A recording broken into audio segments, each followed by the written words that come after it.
Hey guys, in this Elden Ring video, I'm going to give you my top picks for the best weapons and weapon combos for a Paladin. Number 1 is the Sword and Shield combo that makes use of the Lordsworn's Straight Sword and the Brass Shield. In this version of the build, both Sword and Shield have the sacred affinity granted by 2 Holy Ashes of War. On the Lordsworn's Straight Sword, I use the Ash of War for Sacred Blade. This Ash of War coats the sword in a holy energy that ejects a holy projectile and leaves that same energy on the weapon for a short time after, and with each projectile, it refreshes the holy energy on the weapon. On the Brass Shield, I have the Ash of War for Holy Ground. This Ash of War puts down a small AoE that grants gradual healing over time as long as you're standing inside of the circle. When equipping this Sword and Shield combo, I usually use the Shield's Ash of War first, then use the Sacred Blade projectile to attack my target until it gets close enough, and then fight my target within the AoE so I can receive healing. This healing, coupled with what comes from the incantation Blessing of the Erdtree, makes for a pretty safe build. The other equipment I use for this Paladin build is the Golden Order Seal for my incantations, the Tree Sentinel Helm, Lanedale Knight Armor, Mausoleum Gauntlets, and the Preceptor's Trousers. This is a light armor build that allows me mobility with Sword and Shield.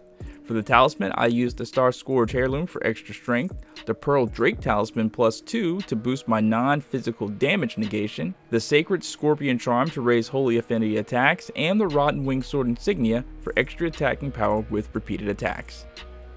The second Paladin weapon combo is a variation on the first that uses the same Sword and Shield combo. However, this time I use the Incantation Order's Blade, a holy armament spell that enchants your right hand armament with holy affinity attacks. I still, however, keep the Sacred Blade Ash of War on the Lordsworn's Straight Sword, but use the Quality Affinity instead of the Sacred Affinity so I can retain the ability to shoot out projectiles if need be. Nothing changes with the Brass Shield on this build, though I will switch it out once the healing AoE is down for my Golden Order Seal to use offensive incantations such as Lightning Spear, Black Flame, and Black Blade.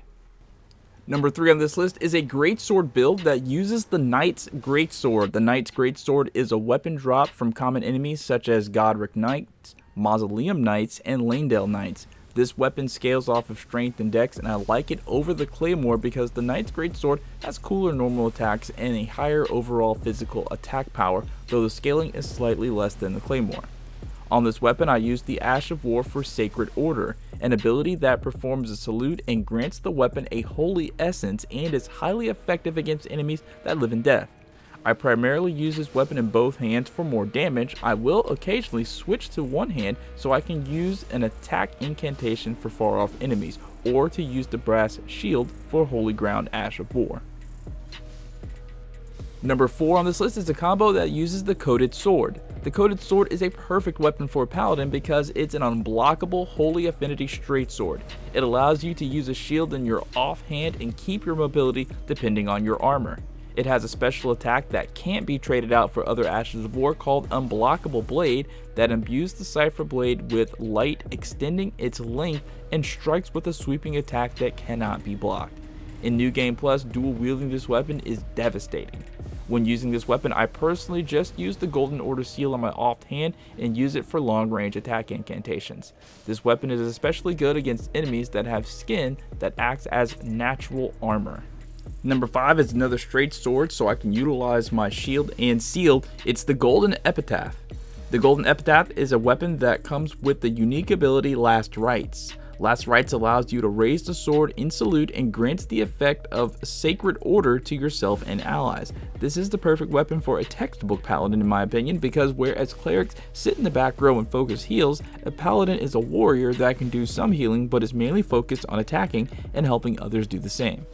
For this build, I have both the Golden Order Seal and the Brass Shield in my left hand slots, so I can switch between the both depending on what enemy I'm facing. And then finally, number 6 is the Inseparable Sword. This is a great sword weapon that comes with the skill Sacred Blade, essentially making it a more powerful version of the Knight's Sword with the added bonus of the Holy Projectile.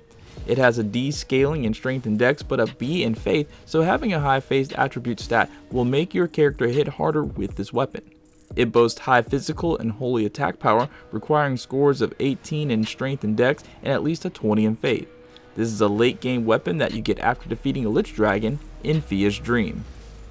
Alright, so that's going to be it for this video. If it was helpful to you in any way, please don't leave without leaving a like. If you have any questions or requests, please feel free to leave them in the comments. Thank you guys so much for watching, and have a great rest of your day. Peace.